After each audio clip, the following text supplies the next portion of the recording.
Hey everybody, Fox with FoxeoGames. Let's take a look at the classic NES USB controller, a Nintendo NES controller knockoff. You know what, let's clean this mess up here. Get rid of some of these boxes. Okay, what's this? Oh, some cables. Oh, you know, I've been looking for that. That's in the wrong container. Classic NES USB controller. You would buy this if you wanted to play Nintendo games on your PC or on your Mac. It's compatible with both. It's compatible with Windows 98, Millennium, who has Millennium, 2000, 2003 XP, and Mac OS 10, 10.2. By the way, you'll hear some people pronounce that Mac OS X. That's wrong. Tell them that. Connection type is USB, obviously, and the cable is 1.8 meters long. This is made by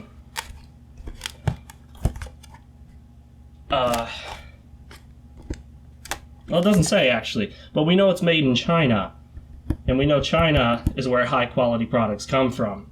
They make it to look just like the Nintendo controller for the NES. They even use that Nintendo-style logo that was used for the Nintendo seal of approval, but this, as it clearly states, is not a registered trademark product of Nintendo. It is neither endorsed, manufactured, produced, or sponsored by Nintendo, so this is a rip-off. It's a clone. Basically, you use this to play your Nintendo games on your PC, using an emulator, of course. And it is for para PC. That doesn't make any sense, but we'll just, we'll roll with that, okay, guys? Now, the way that you get it out of there, we're going to do a quick unboxing. It's really simple. I didn't realize it at first. You don't have to open the container up. You just turn it over and actually shake it, and the controller will come out, and there'll be no damage to it. So basically, you just turn it over and shake it, and there it is. The NES Classic USB controller ripoff. Now, it actually feels pretty good. It's got that boxy style to it, which is actually not very efficient. It hurts your hands after a good long while. But if you take a look at this, you got your B, your A, your select and start, and you have your classic D-pad. Looks just like it. Doesn't have the Nintendo logo on it.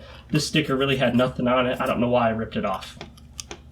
But select and start don't quite feel right. They're a little too tall, they stick out a little too much, and they feel kind of cheap. The whole thing feels, I would say, about 75% the quality of a real NES controller. Feels a little too light, but that's probably due to advances in technology. Circuit boards and the circuitry used inside these things has gotten smaller and easier to manage. It makes a good amount of noise. It's been a long time since I played with an original NES controller, so I don't remember if they were clicky like that, but I like it. D-pad feels pretty good. Select and start, like I said, feel kind of cheap, but fortunately, you don't hit these very often. Let's go play some NES games. Alright guys, let's begin with some classic Battletoads, the first game on the NES, obviously. Well, we were able to push start, and as we get into the game, it reminded me of why I'm not a fan of games like Battletoads. At the time, I thought it was pretty cool, but it was brutally difficult. I like to call it Stunlock the video game. But as you'll notice here, I'm having absolutely no troubles controlling the character, hitting the B and A buttons for jump and punch and all that jazz.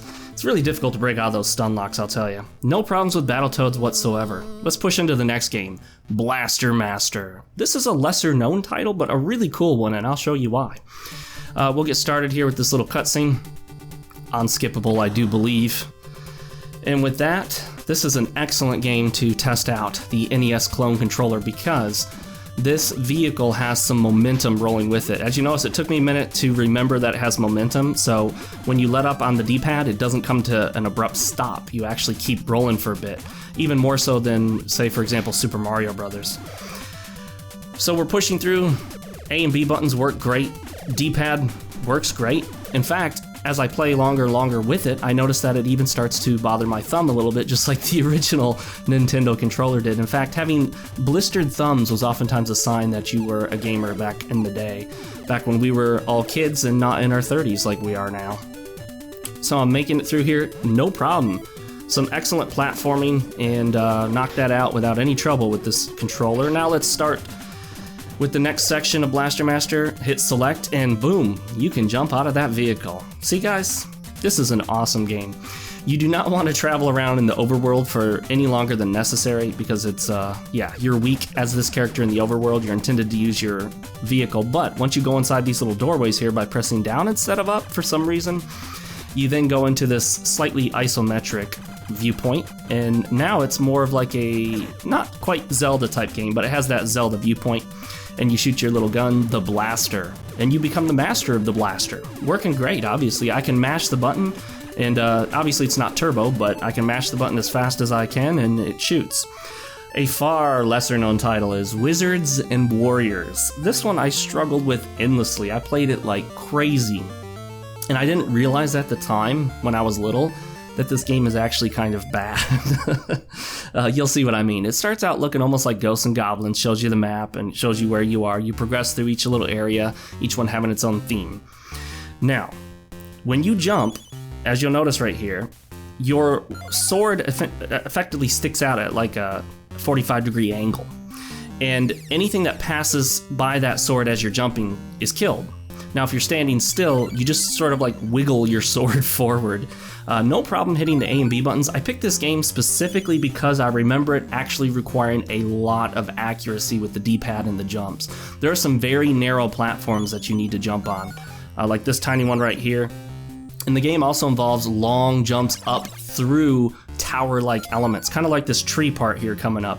We jump in here and boom. The goal is to climb this tree all the way to the top so that we can get the pink key and not accidentally leave. I don't know why so much stuff is pink in this game. The spiders are even pink, which kind of makes them not scary. But the A and B buttons are working great. D-pad's working really well. I'm surprised at how well this controller's working, given that it was extremely cheap. We'll talk more about that in a minute. But you'll see that as I push through here, I'm having little trouble. I miss one jump, but hey, you know, no one's perfect. I second-guessed that jump and decided to retry it. I'm glad I did. I would have fallen. Now, if you fall near the top here, which I've done so many times, it can be really frustrating. This could be a controller throwing kind of game. I've never actually, to my knowledge, thrown a controller, though. Oh, okay, whew. That's not where you want to fall. We got the pink key, guys. No problem using it, so. Alright, there you have it, guys. The NES USB Classic controller. It works great, doesn't need any drivers, and feels just like the original NES controller with a very few exceptions. It even hurts my thumb like the original NES gamepad did. So I didn't have any problems playing any of the games whatsoever on my emulator. Worked great, like I said, and it runs for about $8 on Amazon. Would I give it a recommendation? I sure would. Do I know if it's going to last for months and months of use? I don't, so we will see. I'm Fox with FoxeoGames, and I will see you guys next time.